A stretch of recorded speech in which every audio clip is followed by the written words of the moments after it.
All you homeowners have unique needs. Some feel the need to paint their door a vibrant shade of blue. Others have the need to decorate their bathroom with fish, anchors, and other nautical items. And because each homeowner has unique needs, Geico helps you get the right coverage for your home and what's in it. That way, you get exactly what's right for you, even if your needs are unique. Get more with Geico.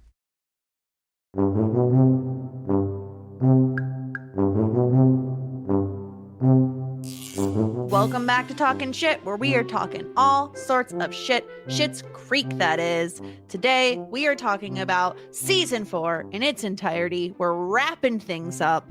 And of course, as always, I am not alone. I'm joined by someone who had the audacity to predict that Jocelyn would cheat on Roland this season. Stuart! Stuart, how are you?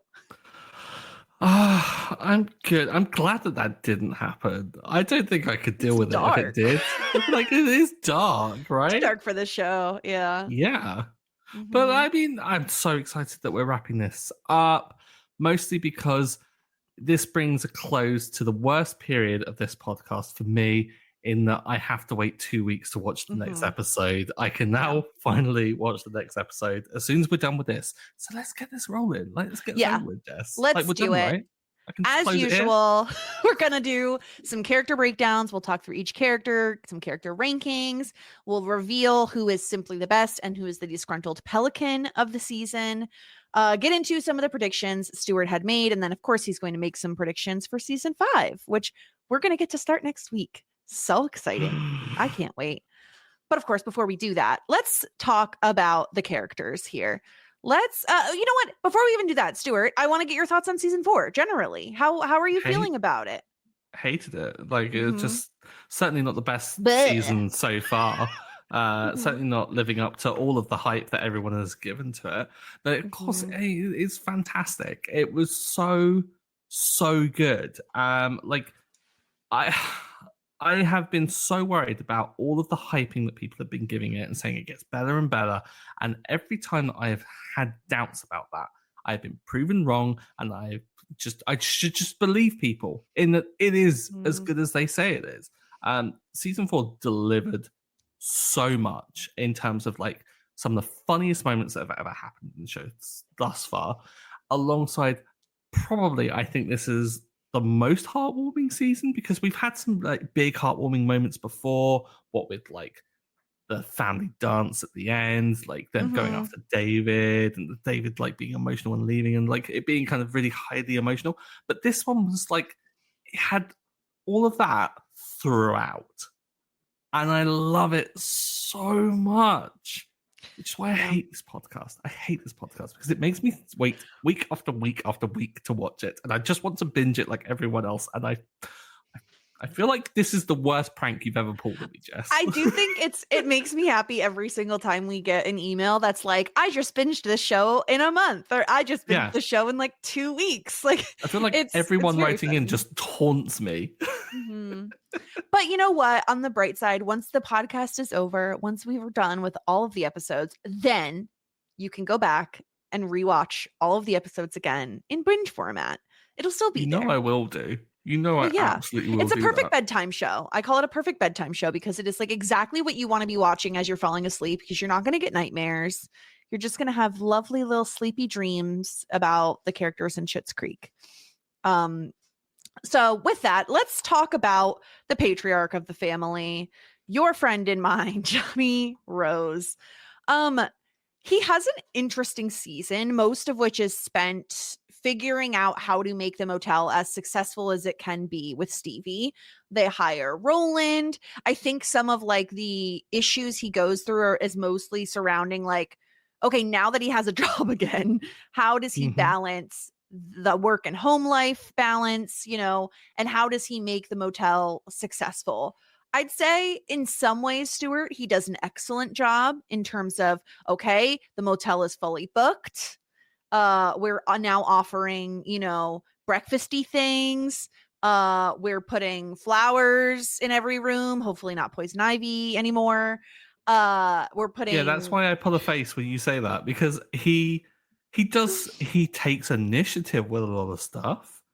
Does he execute it well? No. Not always. He's Not useless at that always. stuff. I love him to pieces, but he's absolutely useless at things. Yeah. How did this man run a company? I never know. I never understand. Well, because he was so high up that I think because he's making the high level decisions, the nitty gritty of like literally he's the one who picks the poison oak, right? Like he's not the one doing that. That is handed off to someone else lower on the food chain. Yeah, but surely, even as someone that's high up, you know not to imprison people in a happy hour, feed them pastries and vodka to try and not get them to see a dead guy. Yeah, I forgot about that. You know what it is?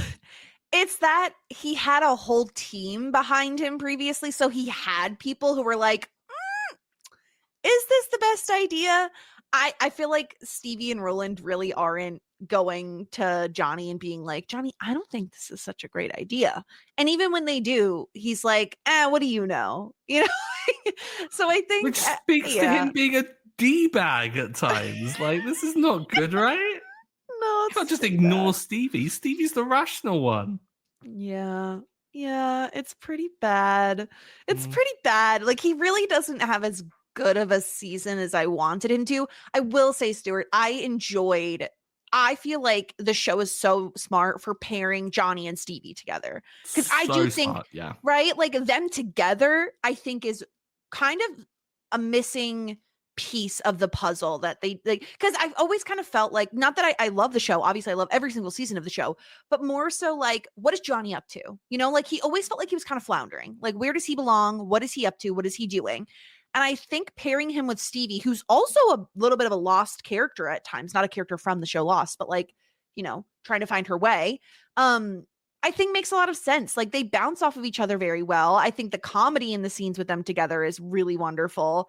And they have some really like sentimental moments as well. So I think that it's one of the better things they've done with the character of Johnny is giving him Stevie and Roland to kind of bounce off of.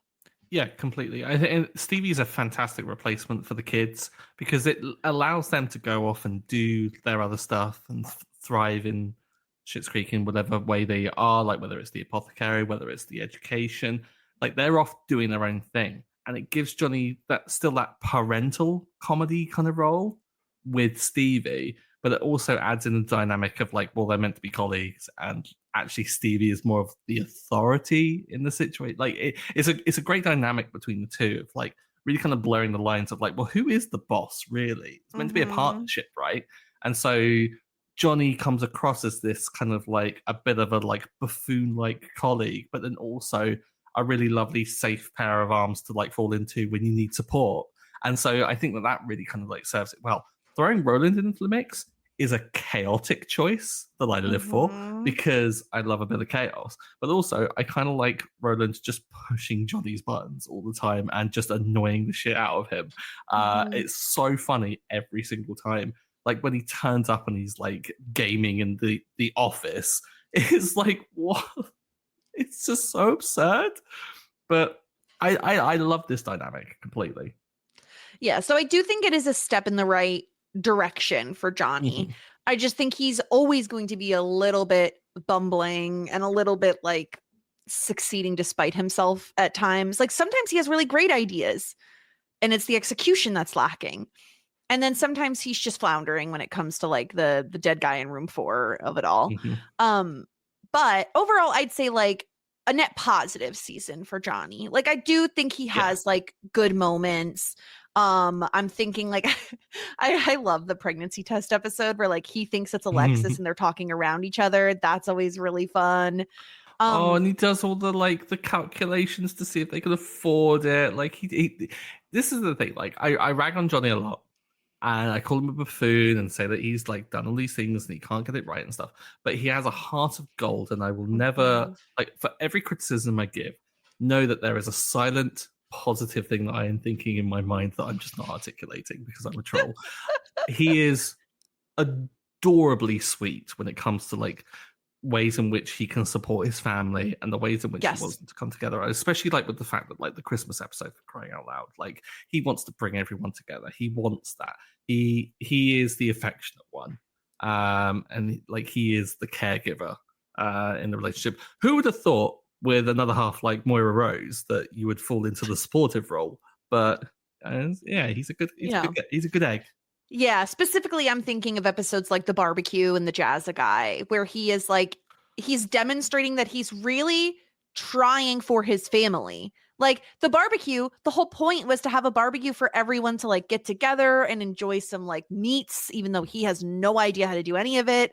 Yeah. Like his heart is in the right place at all times, I think. Like the Jazza guy, the whole point in him joining the Jazza gals was to spend time with Moira because he didn't want to go back to the old ways of like not seeing her as much. Like he took what she said to heart and he actively was trying to make changes to like rectify the situation. That's great. Like even though we're giving the highlights, we're the broad overview, we don't talk about like all the like messy nonsense that happens as a result. It's the thought that counts with Johnny. Like he really is trying. Yeah, if the season ended at the Jazza guy, we'd be like so riding high on Johnny, especially after like how far he'd come since the episode before, which was the barbecue, and how bad those burgers looked. They Like looked so bad. Exactly. So he'd gone bad. from like the worst of the worst, and he jumped up on the high of the high, and then just slowly he kind of tumbled a little bit again towards the end. Because I mean, that's just the way it is. Yeah. All right. Let's talk about Moira Rose, the matriarch of the family. Moira has, I think, a really great season when it comes to her relationship with her kids. It feels like we get a good deal of bonding with Alexis as well as like solid advice to David. I'm thinking specifically of like the date night where Alexis and Twyla go out, and a girls' night is the name of the episode. And Moira has like a really lovely heart to heart with Alexis about like meeting Johnny and kind of like what it meant to her. And then with David, she's kind of the one who talks to him about Patrick and like he sees you and he loves you. And like we say this all the time, Stuart, but like we're not seeing this Moira 3 seasons ago. Like these are leaps and bounds ahead of where she used to be. Yeah, she's come so far, and it's difficult because at the end of last season, she really only had downward to go because the gesture that she gave Alexis at the graduation was so adorable and so kind of like it was just so heartwarming. So I was like, how are we going to get her to build back up to have like a nice moment like that again? And what instead they did is kind of just slowly have these like moments where she did something kind of like selfish and foolish, and then other moments where she was just incredibly sweet. And I think that's so great, having these big swings of big grand gestures and big grand like mistakes, and instead show nuance to the character and to show that she is growing and she is becoming just more considerate, more emotionally kind of connected to the kids as well.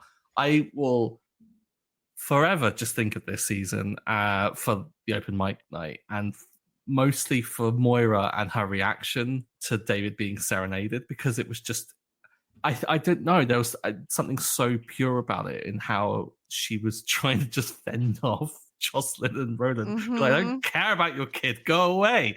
I'd just be like, because my little baby boy's getting serenaded by his butter-voiced beau. It's like, she was so proud.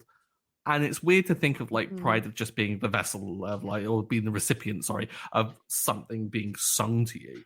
But it was more that like, I think it was a combination of it just being an incredibly sweet moment that she appreciated for David. So it was kind of like that. But also I think maybe a moment of pride in the fact that David has grown so much to allow something like this to blossom and develop as well. And it's because she sees that going on, and like she articulates it to David, like you said, is that like he sees you and she has to see them to realize that. So yeah, Moira's had a great one. I think it's like presumably Moira wasn't super involved in any of David's prior relationships. Granted, I do think she probably knows a fair bit about what went on, and she knows that he hasn't always made the best choices when it comes to relationships. And so I think what also impressed me was Moira is the one who's really pushing for the barbecue and to invite Patrick. Like, she is the one who is like, we want to meet him. We want to like have dinner with him. And let's think back to like the flashback we get from Merry Christmas Johnny Rose, where they're at the Christmas party and Johnny's like, where are the kids? And she's like, whose kids? Like, two different people, right? Like, one person forgets she has children. The other one is like, oh, my son has a boyfriend. I want to meet him. I want to get to know him. It's important to me. Even though she's not saying it in exactly those terms, that's what's happening. And so this is like, in my opinion, just a massive step forward for Moira in like caring for people other than herself, you know, like, and wanting to be involved in her children's lives. She gives out solid advice throughout the season. Of course, she has her typical Moira shenanigans in like the episode where in Moira Rose, where like there's a rumor that she's dead, right? Like, they're like very typical Moira shenanigans. She also helps Jocelyn not kind of sort of drive her to the hospital, but not really. She's just kind of there for moral support. She was there, but she was there. And then of course in the Christmas special, I feel like she has a big hand in getting people to come to the motel to celebrate the holidays, you know, for Johnny. It just feels like this episode, Moira was really much more kind and like involved in her family's lives than she ever has been before. And I think that's really tough for a character like Moira Stewart, because not only is she used to being the center of attention and, you know, she's a little bombastic. So I think this is why I love the show and it's such a slow burn, because it took 4 seasons for us to get here to where we feel like Moira has really actively changed. It didn't happen overnight. It didn't happen after 1 season. It took a long time, and she still has obviously a lot of growth, you know, she could make, but I just love this season for Moira because there's so many like very touching moments that she has with both Alexis and David. Yeah. And I love the fact that she is admitting to herself, at least, that she does love the town, like in the Jazza Guy, where Johnny kind of does intrude a little bit, not intentionally so, but just like comes into the rehearsals, charms the pants off of everyone in a very kind of delightful way. And she's like, no, this is something for me, and I need this. That, the town councilship, her friendship with Jocelyn, the fact that like at the Christmas party, half the attendees were the Jazza Gals. They wouldn't have had those turn up if it wasn't for Moira like making that connection and like kind of embedding herself into this. And it's like, because she's grown to appreciate the company of people in Schitt's Creek. She still is a menace, but you want her to be. Like, that's her role, right? I love her. Yeah. Let's talk David Rose. Much of his storyline this season revolves around obviously him dating Patrick, as well as Rose Apothecary kind of like popping off, right?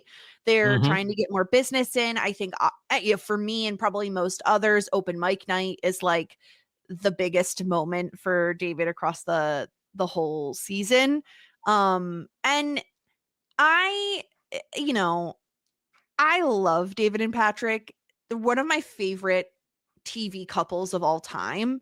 And I love that even when we get bumps in the road, like him having a fiance and not telling David and then going through like a few episodes of turmoil, I never felt, and you can correct me if I'm wrong, Stuart, it never feels like they're on the verge of breaking up. You know, No. it's always like they'll get past this, they'll get through it. And in a drama, maybe you want something like that. But in this sort of a heartwarming, funny sitcom, I'm happy that we never had to worry about them actually breaking up. Yeah, even at the peak of like the finale of the barbecue episode, when it all kicks off, the way in which Patrick went after David and the way in which he handled it, I was never in the mindset that like, oh gosh, this could go really badly. I was just like, this is something that's going to blow over, like, because it's just the nature of their relationship and the fact that they are really getting, well, I wouldn't say they're really good at it initially, but they're getting better, and I think better than most people approach kind of relationships at communication. Like, it seems to be that like they articulate things really well in terms of like how they are feeling, what is aggrieving them, what they like about the other person as well. And what stifled that was a communication problem that Patrick hadn't communicated his entire history, and that's because David wasn't articulating his history to Patrick. And so once they overcame that, I was like, oh gosh, what else do they like? What is going to come up that is going to actually be a fork in the road for these people? Probably nothing. And then the olive branch episode happens. You're like, oh well, they're going to be together forever because there's nothing wrong whatsoever. Like it was just so incredibly sweet, that whole moment. The fact that we got, well, I mean, the end of the barbecue episode, the one where they go to the hotel, him and Stevie, and to get away from it and stuff like that. So we kind of milk it for that much. And then we get, obviously, the gift giving in the following episode that leads to the gesture and the olive branch. So it's not drawn out for a long period of time to extend the drama either. It's like, it's there. Well, I mean, it's there as a plot device, but it's there kind of like to just throw a bit of spice into the mix. But again, because of the kind of the short period of it all, it doesn't leave you with any kind of fear. And I'm so glad of it because, yeah, like you said, I don't want that from this show in the slightest. I want a bit of drama. Like, I want some spice to be added, but I don't want it to be spice that's going to make me sad. Of which them two breaking up, I think, will destroy me. At this point. I have so much faith in them. Yeah, it feels like very naturally paced for this couple, especially considering, you know, this is David's first long-term relationship. This is the first time Patrick has dated a man. Like it's going to be a little slow moving for them, you know? And so it never felt like, oh, this is moving too fast or too slow. It always felt like it was going at like a very natural pace for them. And so to end the season with them exchanging I love yous, it just felt perfect. It felt like the perfect pace for them as a couple. And I think having that coincide with David being a little bit more selfless than we've seen him be in the past. You know, he gets roped into it, but he does throw Jocelyn a baby sprinkle. And then he has this conversation with Ted, which is both like, you know, integral in terms of Ted and Alexis getting back together, but also gives him the realization of, I have to say this to Patrick because I don't want to lose him. Like, he's there. He loves me. I love him too. I should say it. So it's just a really great season for David overall. And like, obviously in large part due to Patrick and who he is as a character. And just like, the show felt lovely without him. He is like a puzzle piece we did not know we were missing. And once he's there, it's like, well, now we can't go back. We need him. We can't go back. So yeah, really, really great season for David. Anything else on David, Stuart, before we shift over to talking about Miss Alexis Rose? I mean, it's remarkable that we can be so positive on David's season, considering how his hair looked in Asbestos Fest. And with the act that came out in America's Moira Rose, right? Awful hair. But I get it. It's testament to Dan Levy and the comedic abilities of like their acting is the fact that like he is so good at writing scenes that poke fun at David, and it's so great that he does that, and he doesn't like kind of build himself up to be like this too cool character. Like David being adorably dorky in a way, like is necessary for the role. David's a delight. Again, I'm just being very gushy over all these characters this episode. It's a moment of reflection. We can do this, right? We're allowed. David had a great one. Even for one that's again he's not pulling focus a lot in this season in terms of like growth or anything. Everything's kind of like slow moving with David in this situation. Whereas like Alexis obviously has had a big thing happen. Johnny as well, like, and even Moira to an extent, where they've had like a lot of things kind of happening. Whereas David's just been small little progressions, which I think is certainly kind of really useful for him in this role. And build him up as being a great support act rather than just pulling focus and being the spotlight character because he's the writer. And like it leads to David being able to have some really good supportive moments when he like gives Alexis the advice that's needed. When he gives Ted the advice that's needed. Yeah, I love that. Yeah, he's perfect. All right, let's talk about Alexis, who has quite a season. A lot happens with Alexis. She starts and finishes community college in a matter of months. She has a degree in pubic relations now. She starts her own business. she starts her own business. And it's not just that she starts her business and it's like, oh, then she's doing nothing with it. No, she immediately is like, okay, the motel is my first client, and she makes really wonderful changes at the motel that are like pretty necessary, like she's like, you don't even have a website, this isn't great. So she's actively doing a really great job at what she went to school for and what she's passionate about. She gets this huge opportunity in singles week, and I think, Stuart, most notably, she's doing all of this while like really struggling emotionally, right? Like she's in love with Ted. She doesn't know what to do about it. She tries dating. She tries doing the girls' night with Twyla. Doesn't really pan out. She tries dating that other shitty vet that we hate, Miguel. That doesn't work out. And it's so impressive because, like, I think if you were to look at Alexis in season 1 when Stavros ditches her in Schitt's Creek, she's devastated and she's like, how will I go on? I can't do anything. And she's just like lays up and does absolutely nothing. So the fact that Alexis is able to be so freaking productive and so passionate about her work and get so much done while still being utterly heartbroken about the Ted situation is really impressive. And I'm not saying that as like a good for her, she's heartbroken, but she gets stuff done. I'm saying this is not the Alexis that we saw in season 1. She would have laid up in bed similar to like David with the lights all off, like just leave me to die. But that's not her anymore. No, she's not completely different person, but she's a different person. Like she's had true emotional growth and she's matured. I love the fact that she's pursued the college thing and has done it on her own back, on her own savings that she got from her own job that she worked hard at, thrived at, despite not it being quite for her. And she had the emotional maturity to recognize that and to kind of make conscious choices from it, which has led to her being able to do what she wants to do, which is be an effective marketer. And she has applied it to the town in such a way that it has really worked. Like the hotel rebrand and the rollout was just the sign, I would just say, was just adorable.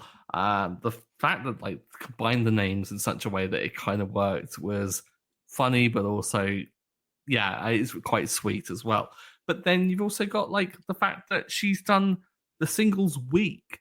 She approached it with a night, took on a week because of Moira like overselling it and taking over the idea.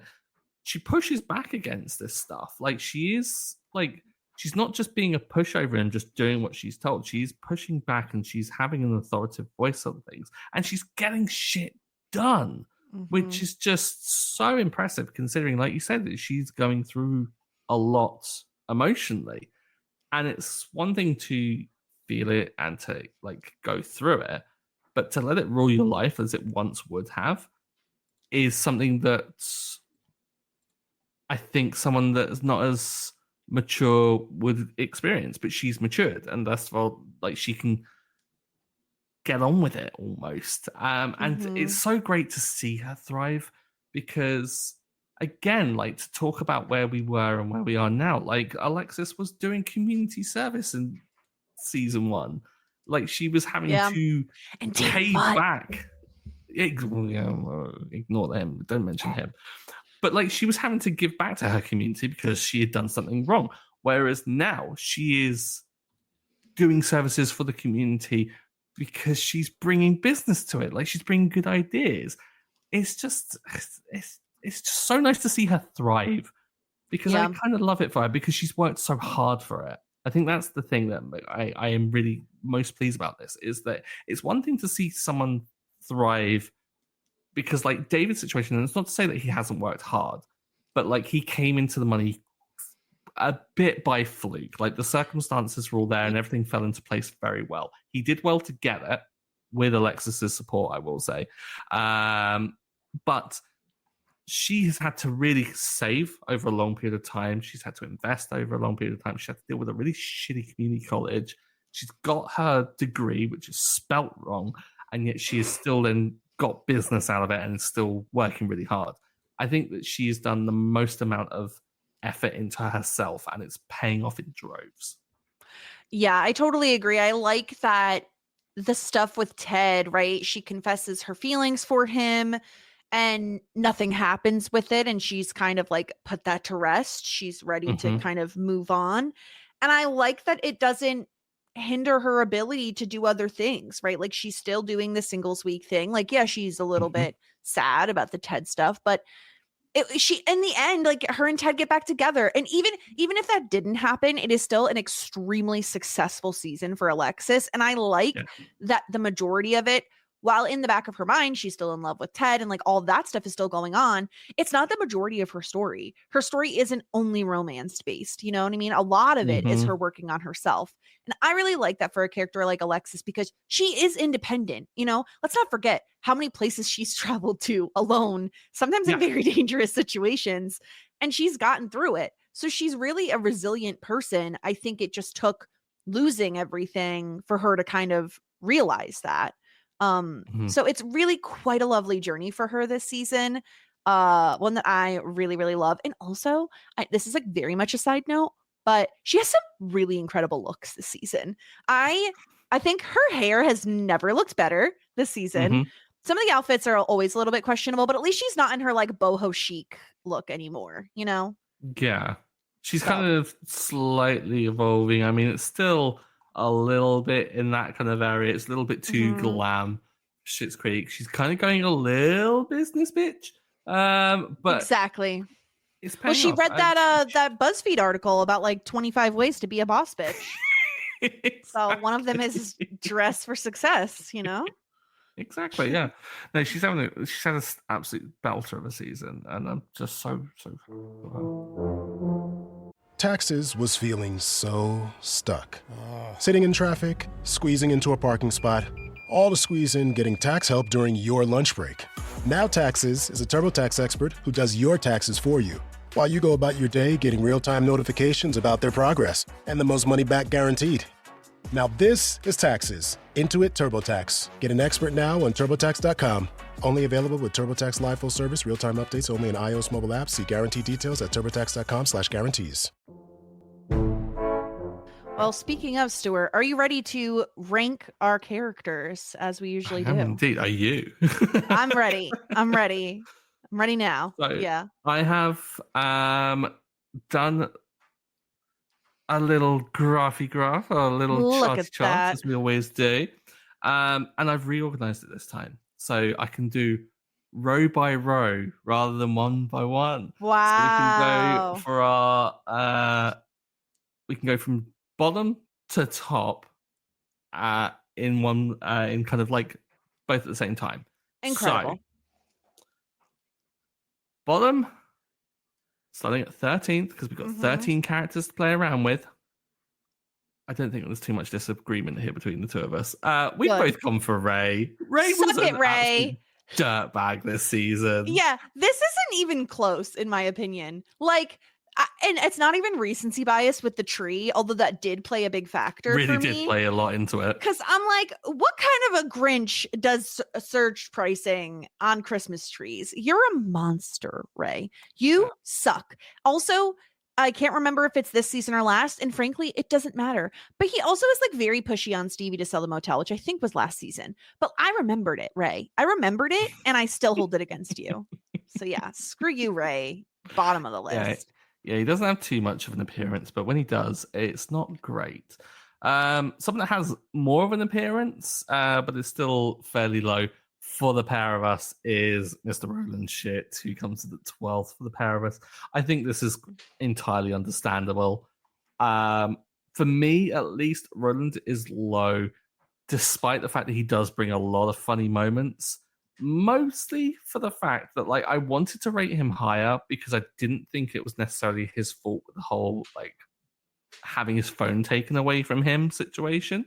But the dude has been Dude's had some good moments. Like, he's incredibly supportive towards Jocelyn. Is such a kind of like a warrior. He's trying to like nest a lot of things and like get everything prepared and stuff.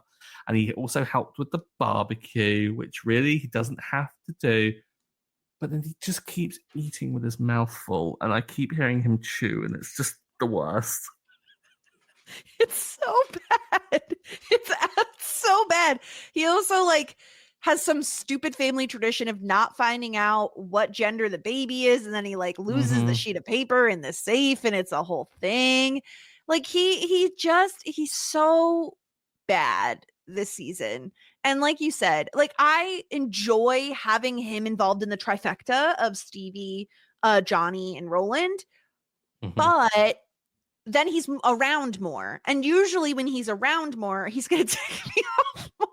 Like if I could take the Roland that is super kind and lovely to Jocelyn, that's what I'll take. But I don't need the Roland that chews with his mouth open, you know? Yeah. I draw the line somewhere. Completely understandable. Yeah. No. Now in 11th, although I can reveal these both at the same time, I won't for this one because I feel like there's a lot of preparation. I've put, I think quite rightly, Bob. Because Bob has been a non-entity this season. We've barely seen Bob. I do love the gossiping when with the baby, when he's on the phone with Gwen and he's talking about Johnny. Like he's always on the phone with Gwen, and it's so funny to me every time. The Christmas world of it all, the when they're having the discussion, when the town council is having the discussion about like, oh, should we do a singles week or do we do this? Do we do that?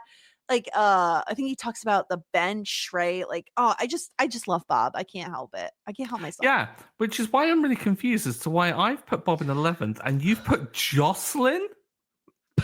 Jess, we're going to get complaints again. And you know what? I don't care. She forced David to throw her a baby shower. Okay. Her sister let her down on the day of. Then ask your husband to throw it. Problem is, you married Roland. He's working. He's trying to provide. Ask one of the Jazza gals to do it. Okay, yeah. My husband from the corner of the room just said, "There's so many of them." So many Jazza gals. I could have thrown her a baby shower, and like sprinkle. I'm just sorry, sprinkle. There are certain times, and on top of that, Stuart, lest we forget, do we not remember when she attempted to interrupt Patrick's lovely singing by talking about her having a boy as if anyone cares? She does so. This is the thing. Like I will say, there's parental blinkers on. I think if you're having a baby, it's the most important thing in the fucking world, right? Like there's nothing more important than your own baby. Maybe the first baby. Yeah, but like this is a do-over. Like she had Mutt before. Like she has to like treat this one differently, right? Yeah. This is a new start. This is a whole new baby. I guess I just didn't care as much about the Jocelyn is pregnant storyline, and I found that it made her feel like a worse character. Fair. Yeah. It's not been the strongest couple of seasons for Jocelyn. Like, that's what I'm saying. It's not like I put her below Roland or anything. Like she's still above Roland. It's just like I still find Bob more charming. I love him gossiping with Gwen. I can't help myself. Unbelievable. So yeah, you do find Bob more charming as you've placed him in the 10th. Yeah. I've gone with Ronnie. Honestly, again, this is more about like how often they're on screen. It's not really a reflection on Ronnie being kind of like bad or anything, but just like Ronnie hasn't had too many moments this season. Yeah. I would like to see a bit more of Ronnie turning up. I think the reason I have Ronnie higher than this is because I think like pound for pound, when she is around, when she does have her one-liners, they're really funny. Like in the Jazza guy, I loved Ronnie particularly. So you know what I mean? There's Ronnie like being really skeptical of Johnny, and then them two becoming besties. Like, was it they were both getting margaritas together? Like, it's I don't know. Anytime Ronnie is around, especially when anytime, like when they're debating the singles week thing, Ronnie, anytime she's like rolling her eyes, it's cracking me up. She just has no time for any of these people. And I think I just have a softness for her. I just find her very, very funny. And I put her higher than Bob because I do think she has more moments than Bob does this season that make me laugh. Interesting. Okay. Mhm. Well, for my ninth, we disagree, but not dramatically so. So you've put in Twyla and I've put in Jocelyn. I feel like Jocelyn's around the kind of same areas. I still have ranked her higher than you have because I think that like she's still a sweetheart.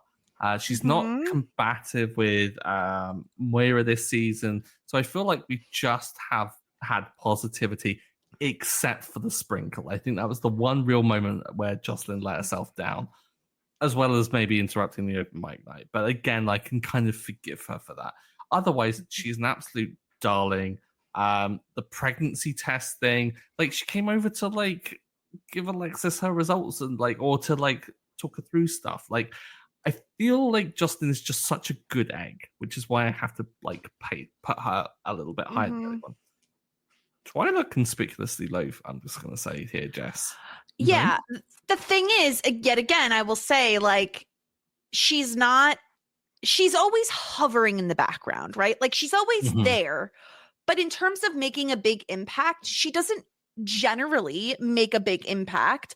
I did love her in Girls' Night going out with Alexis. I found that she's so endearing and so funny.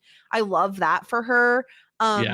I also really enjoyed in Merry Christmas, Johnny Rose. You know, she gets him the meatloaf. She's there for him. She stays late for him.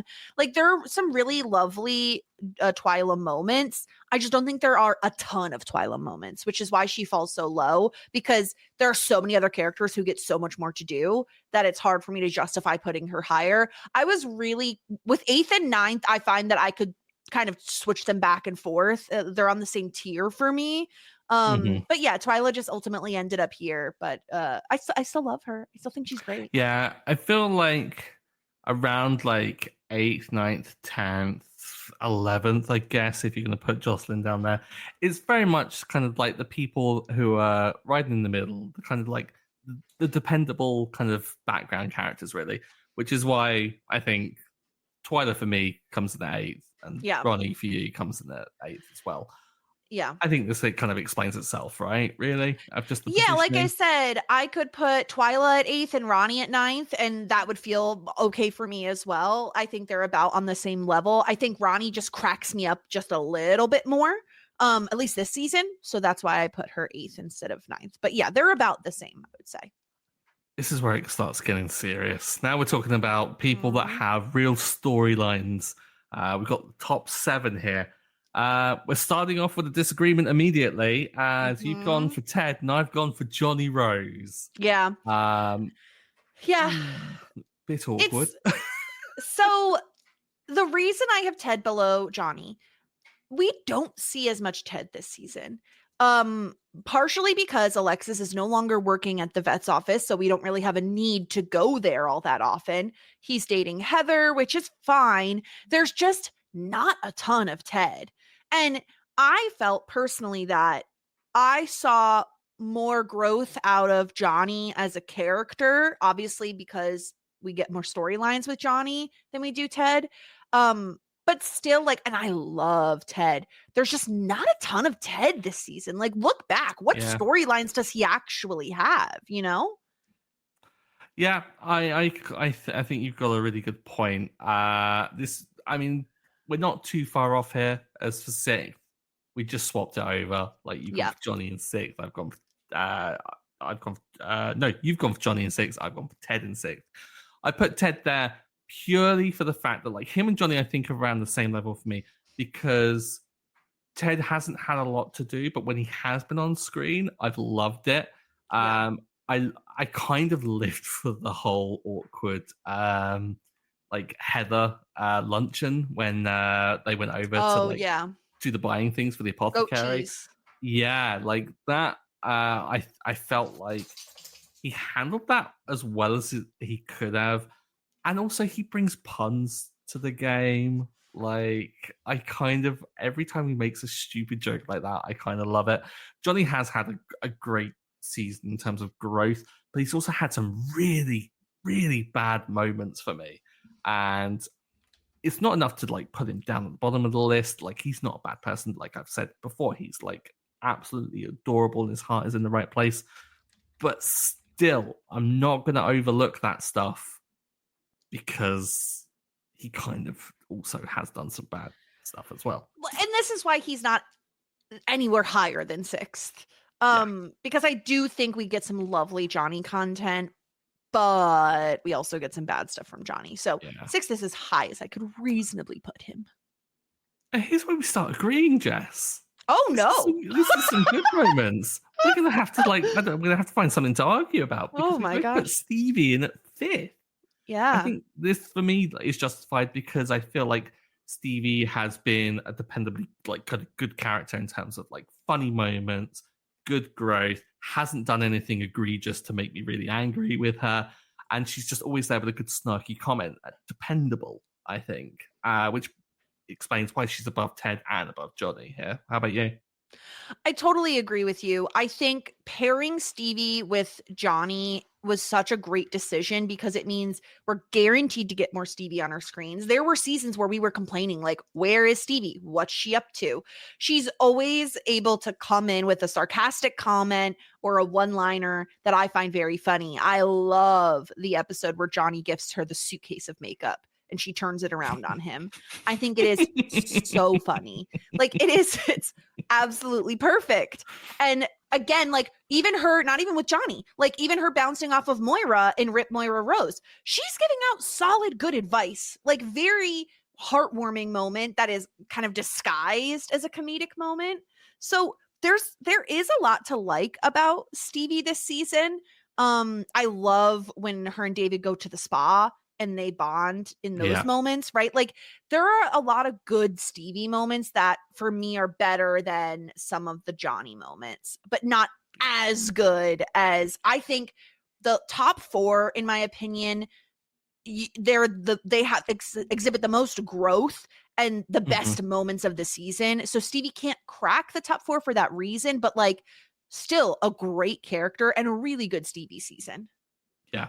I also just want to like shout out again, like the fact that I've never identified more with a character than when she was very hangry at a barbecue. I was like, me every time. I'm like, just get this going. Feed me! We're not going to disagree again on 4th. In 4th place, got the Queen herself, Miss Moira Rose.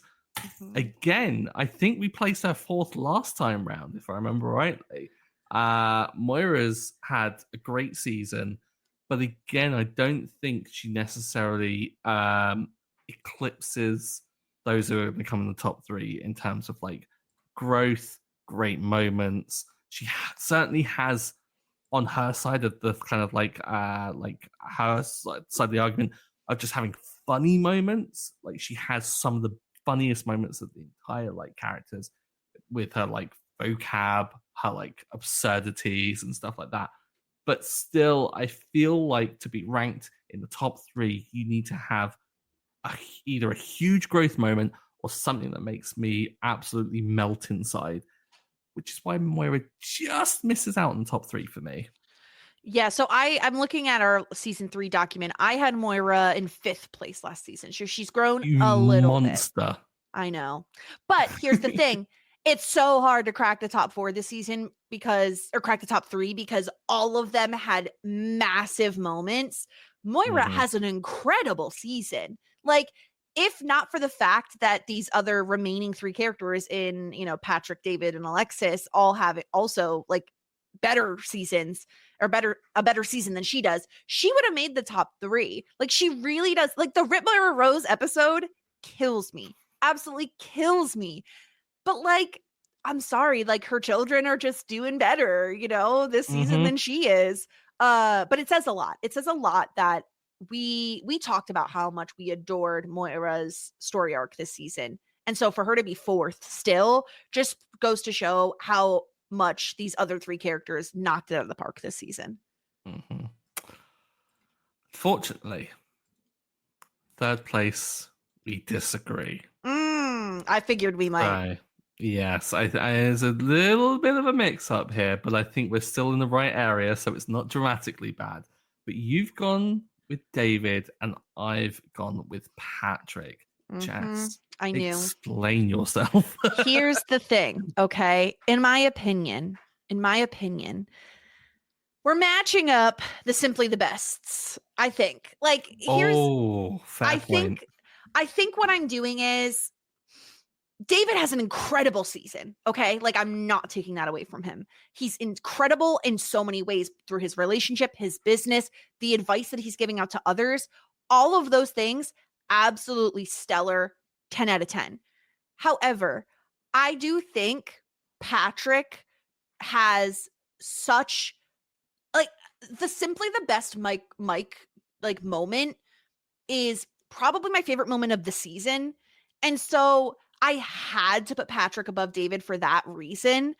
But like, you could argue that David should be second. I am just such a simp for Patrick that I can't put him anywhere but above David because of like, and it's not, I think it would have been different, Stuart, if like Patrick still felt like a secondary character, but he doesn't feel like a secondary character anymore. Like the whole barbecue storyline, massive growth for Patrick. Like, yes, we are so focused on David and the Rose family in general and their growth and how they're developing as characters because they started out in such a like different place. Whereas Patrick kind of comes in more fully formed, but I do just want to recognize that he also has like incredible moments of growth this season. Yeah. And the fact that he and David are able to like, the fact that he goes to David and says, I know this is going to ruin your day, but I love you. like he knows how to speak to David. And so I had to, I know it's for me, 2 and 3, I wouldn't flip them. I still strongly believe Patrick should be in second because of the Simply the Best moment. But you could argue that David deserves, second place. Yeah. I really kind of like the idea that like Patrick has now stepped forward as being like central character here. I feel like the barbecue was almost like an invitation into this kind of like elite circle with the main characters, because it was the core family and Stevie who have always been the kind of like top 5 for us. And so it was kind of like, welcome, join our ranks of like, even though for me at least, Johnny's been kicked out of that into the 7th. And I'm bringing Ted in, a worthy replacement, I think. Yes. But yeah, I think that Patrick has had a fantastic season. I'm not going to let it go that he didn't tell David that he had a fiance at one point. Yeah, it's like, but I think both of them are to blame for it.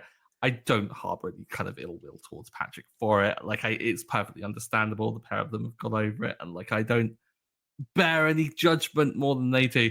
But like, I just feel that the way in which David has stepped forward into becoming what seems to be an incredibly supportive character that is taking the spotlight that was like originally on David for a lot of the early seasons, and is allowing other characters to shine, particularly Alexis, in like pushing her forward and supporting her a little bit, while also still being a sibling that bickers with her and stuff like that, is reason for me to put Patrick in 3rd and David in 2, which explains our rankings for number 2, which I think explains our choice for 1st, which we agree on, which is the Queen herself, Alexis Rose.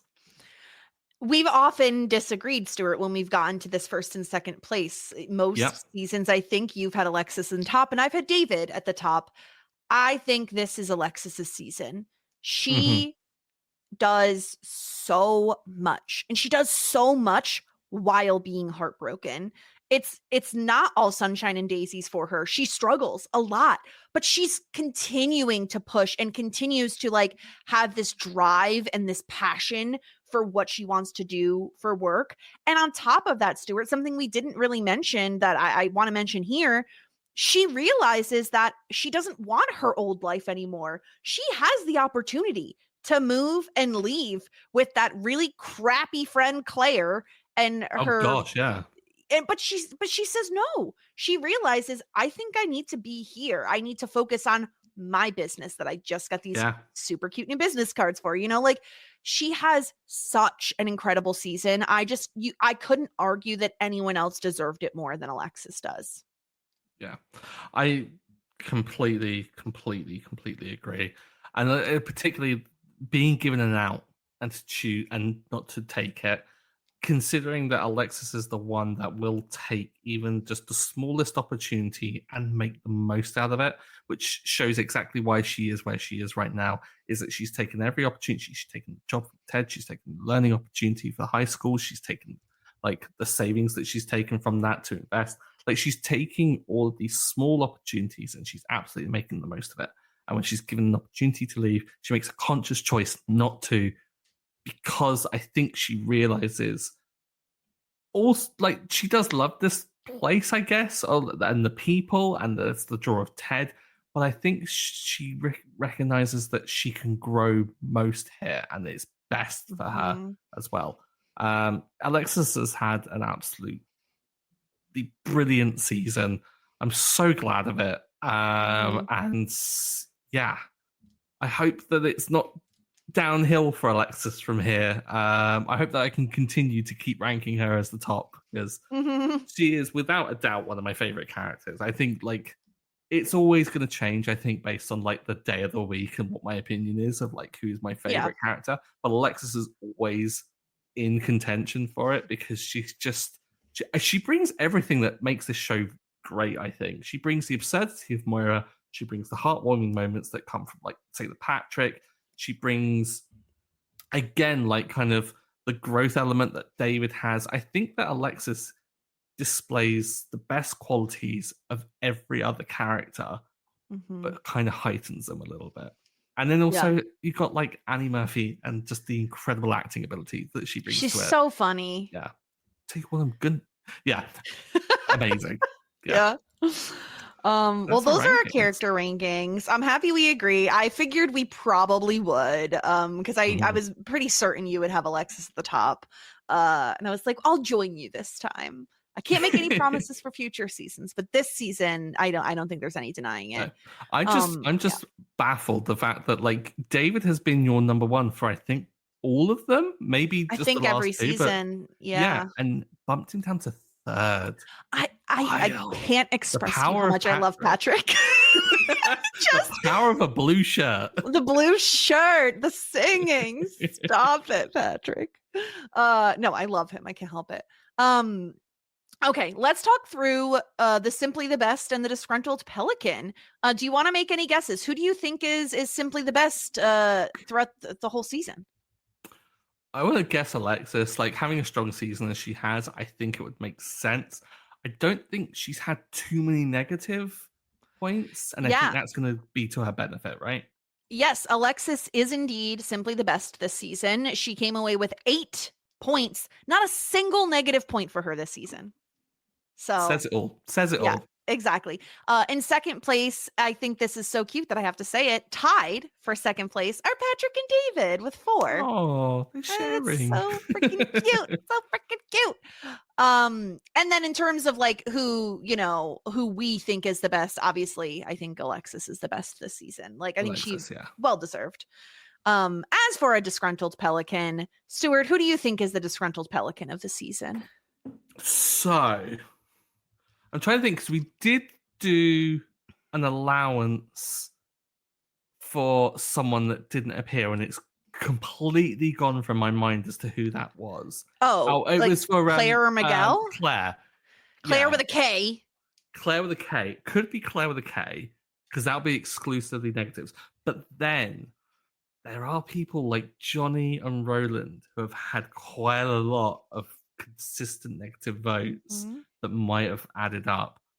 I'm gonna venture a guess to try and alleviate the wound if it's true. I'm gonna guess Johnny. It's not Johnny. Oh, thank God. It is Roland. Roland got all negative points except for one time that I think it was you that gave him one positive point. Any other time he got points, they were negative. He ended up with -10 this season. Like, it wasn't even close. I like to pretend. No, like the next worst person was Ray with -3. And that Johnny was just from one episode. Yeah. Johnny ended up in the positive by 1 point. So he did end up ultimately in the positive, but he had a lot. It was very high and low for Johnny. He was I imagine Johnny's down. probably the biggest swing in terms of like points in both categories. Yeah. So, and then Miguel and Claire each got -2 points for their appearances because they sucked. So yeah, we Moira really have struggled though to find LVPs this season. I think like every time we found it difficult in some episodes, which is a good sign. Yeah. Poor Moira ends up with the flat 0 because she was kind of up and down all season. So I mean, again, I think highs and lows, that fits Moira. She could be polarizing. Ultimately, I think I would say Ray is the lead because he sucks. He sucks. Yeah. Like his consistent bullying of Johnny. Like it's funny when I do it. It's not funny when Ray does it. Like, get out of here, Ray. Exactly. Okay, let's get into our season rankings.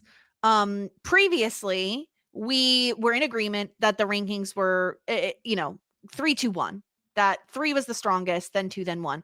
I do have our old tier rankings for every episode of the season for every season we've done so far. So if you're watching us on YouTube, if you're watching us on YouTube, check out the graphics we have here. So to remind everyone, in season 1, we didn't have a single episode in Hot Schitt. And we actively didn't like an episode in Little Sister. So that one was shit out of luck. We have not had a shit out of luck episode since Little Sister. So obviously season 1 is the weakest season, I think, without question, because once you pop into season 2, we got Hot Schitt, we got Full Bouquets, we got Love That Journey for Me. We were really high on season 2. Gosh, yeah. Yeah. That was a good season. That really was. Like to jump from like having an episode that was in shit out of luck in season 1 and then to have 3 in Hot Schitt in season 2, that was like quite a jump up. And I think that was what many people were saying, is that like you can start at 2, you can skip 1, but like obviously we're not going to do that. But I this makes sense and it's very consistent. Yeah. Season 3 I think was a little more uneven in that we had 2 episodes that were Eo David in Murder Mystery and Sebastian Rain. Sebastian Rain. And then, but we did also have 3 in Hot Schitt, which is impressive for season 3. Interesting. I feel like maybe we were getting a bit too judgy because obviously if I take like the Murder Mystery one and compare that to previous seasons, I'd probably rank that higher than most of those episodes. I think we were a little judgy. I do think we were a little judgy. Because lest we forget, this is the season that Patrick comes into play. So, and then of course, season 4, the season we just finished, very obvious how much we liked it because almost everything is in Full Bouquet. Yeah, this was a great season, like really good season. What was the episode that we put lowest? It was Dead Guy in Room 4, which is the premiere. Which is strange considering it's a premiere, right? Yeah. Yes, but it was a big swing from what we wanted it to be, right? We've often found that the finales are incredible and the premieres are just so. I think that's like kind of how it's been with Schitt's Creek. So that being said, I feel very comfortable saying I'm continuing on with the trend and saying it goes 4, 3, 2, 1. I still think season 4 is the strongest season we've seen. Yeah, I'm gonna agree. Like, there's no doubt about it. Like, we get consistent Patrick, we get good growth moments, we get Alexis having her season. Yeah, of course. Yeah, 4 was certainly better. Yeah, even if it did have Mark. He was there so briefly, so we could just pretend he wasn't really. Okay, let's talk about your predictions, Stuart, from last time. All right, this is going to be fun. So let's see what you predicted correctly at the end of season 3 to be talked about season 4. You thought that Bob and Johnny were going to have a rivalry and get into a fist fight. Might have happened had Bob been there for most of the season. Like, I swear Bob was only in like 2 episodes out. There was a moment where Johnny's like, zero jobs right here, because he calls him like a snake when he's on the phone with Glenn. So like, not really a rivalry per se. No, but if he'd been around Friendship. and that had happened more often than not, we might have had a fist fight. Yeah. You would guess something pulls Moira away from town council. She's going to do some acting. Yeah, What's she Moira's doing? been consistent with the town council stuff. Like she's been turning up, she's been doing stuff. Surprising that. I still think that might be the case though. Like something like she's a star. She needs to be seen by people. If not acting, maybe I don't know. Maybe she'll go into music or something. Okay. Jazz girls. They're already. Okay, wait. That's gonna come up. You predicted Alexis goes to college and gets a college boyfriend, commuter. You wrote. She goes to college. Commuter? She doesn't hardly know her. Yeah. She does go to college, but she graduates too quickly to get a college boyfriend. I think she just does everything online. She was approached, like she was hit on when she went into the college for the one and only time. Yes, this is true. Yeah. What is happening in your predictions? You predicted David loses a hand. I think this is a violent swing from my season 2 wrap up predictions that were incredibly boring and dull, and I was being judged. Yeah, I'm glad that didn't happen. David still has both of his hands. You guess David and Patrick get married. Big leap. They did say I love you, but that's a very big leap from You never know with like small towns. You never know. Okay. Now we're back to the Johnny versus Bob of it all because we have Johnny trains to fight Bob all season. I still like this idea. Like I want to see a training montage with Johnny. Yeah, and, like, I want him to be like Rocky, like running up the stairs. Exactly. Yeah, exactly that. Oh my gosh. You had would guess hopes for that. Stevie sells the motel. Oh, thank God she didn't. No, Thank she did not. God she didn't. Roland cheats on Jocelyn. Dumb. Imagine the amount of disgruntled pelican points he would have gotten if he had. Oh yeah. I think I'd stop watching. I think I'd just nope out. Jocelyn cheats on Roland. I'd be less out if that happened. Yeah, I'd still watch. I get it. Maybe he chewed with his mouth open one too many times. You also guessed Ray wins the lottery. Glad that didn't happen. I mean, maybe he did Seriously. the surge pricing. Maybe he made enough that it was like a lottery win. It's the worst. Yeah. Ronnie runs for governor. Could happen. Who knows if it hasn't? We've barely seen Ronnie. I feel like maybe she's got something going on. Who knows? Those were your predictions though, Stuart. And none of these happened. This is bad. Am I predicting to actually guess, or am I predicting to like absurd things? I mean, I enjoyed David possibly losing a hand being on the board. I mean, I must say, I was never looking out for it. So, yeah, I don't think I was that invested in it. But we're now at the point, Stuart, where I want to know what your predictions are for season 5. What do you think? Okay. David loses. No, I'm joking. That'd be so dumb, right? What if he does lose a hand this season? And you if he does, I'm gonna lose my mind. In fact, put it in just in case. Okay, just in case. Just to cover the base. Okay. So stupid. I'm gonna go with. I think the Jazza Gals are gonna record an album. Okay. That. That's what, and I think That's fun. that's what my thought process was earlier with that. Moira is going to step away from town council and do something creative. I think that might be it.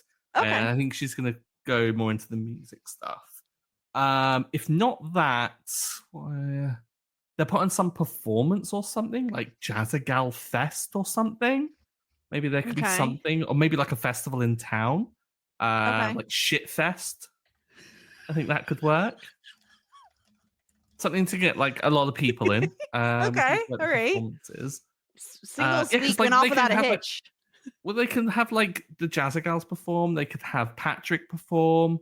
Like I'm sure, like Ray will turn up with a keyboard or something. Like maybe that can work out. I don't know. Think. Okay, so Ted and Alexis just got together. That's going to just simmer, I think.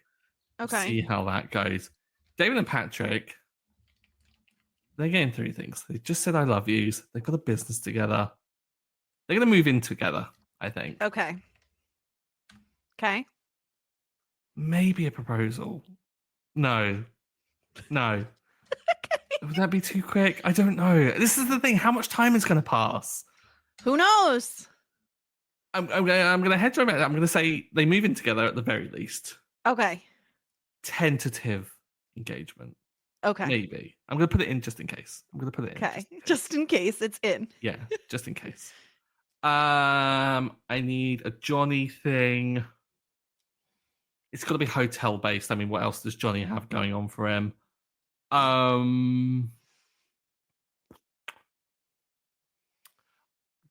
His financial advisor is his brother, wasn't it, or something? Like maybe they turn up, like someone from like the whole money laundering thing. Oh, okay.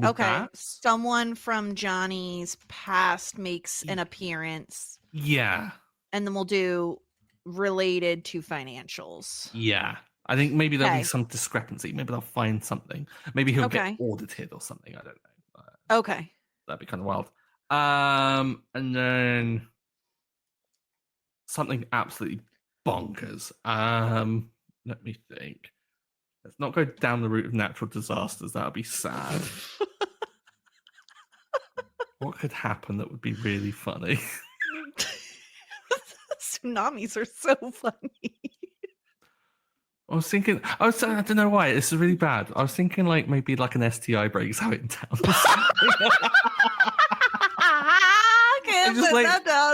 I just like the scandal of like who's been spreading it kind of thing. Maybe not that. Maybe I don't know. There's got to be some sort of mystery involved, right? And what's going to be a mystery that encapsulates town that's going to be scandalous and salacious? Maybe they find something. Buried treasure? I don't know what it would be though. Treasure? Maybe they find something. Why is it crazy that I said they find buried treasure when you said David loses a hand? Okay, they find buried treasure. Okay. Great. Yeah. And wonderful. Lastly, Bob loses a hand. Okay, great. All these predictions are now in the can. I can't wait to revisit them at the end of season 5. And before we get out of here, Stuart, I'm so excited. You've been waiting 2 weeks to watch an episode. I've been waiting 2 weeks to reveal the title of the episode you're going to watch because it's going to bum puzzle you, I think.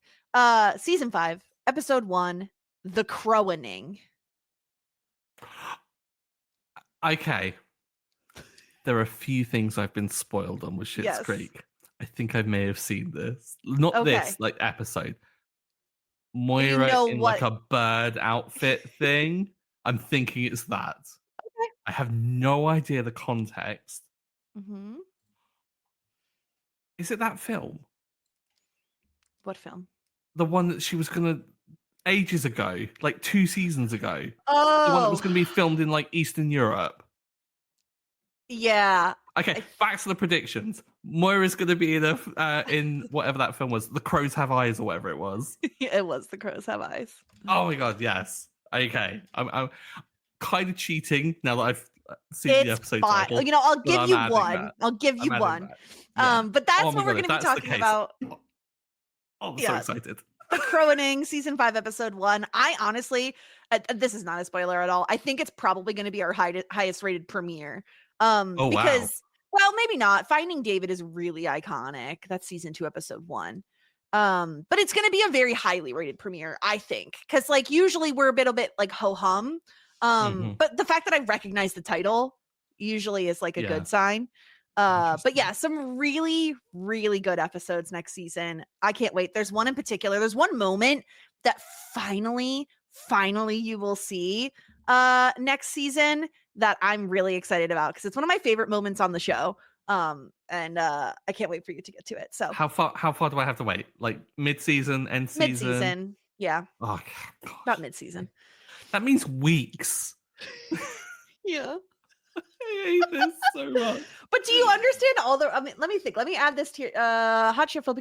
Yeah, okay. You understand Love That Journey for me. I'm trying to see if there's any other like things you don't understand yet. But I think you get most of the jokes now. I think most of them, yeah. Most of them, yeah. So there you go. The walls are being torn down. I'm like seeing the world as it is.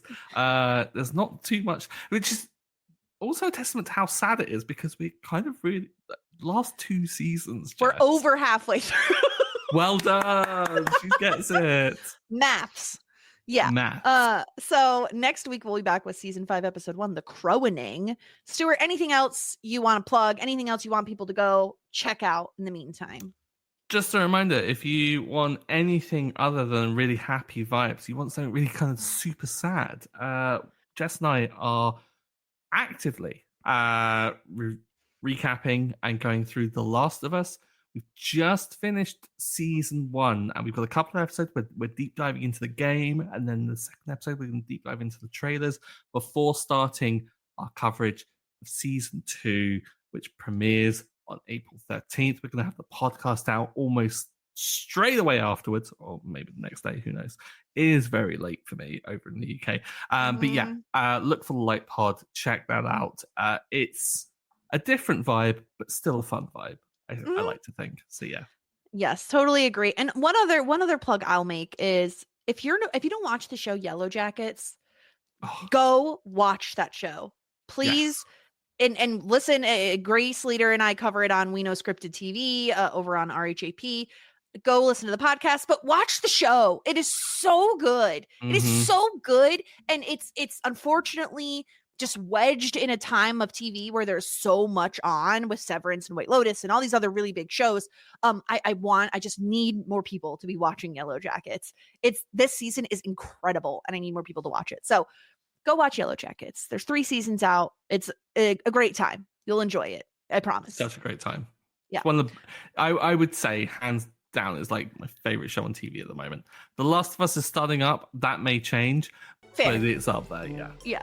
So go check that out and come back next week to join us for season 5, episode 1, The Crowaning. Until then, everyone, warmest regards. And best wishes.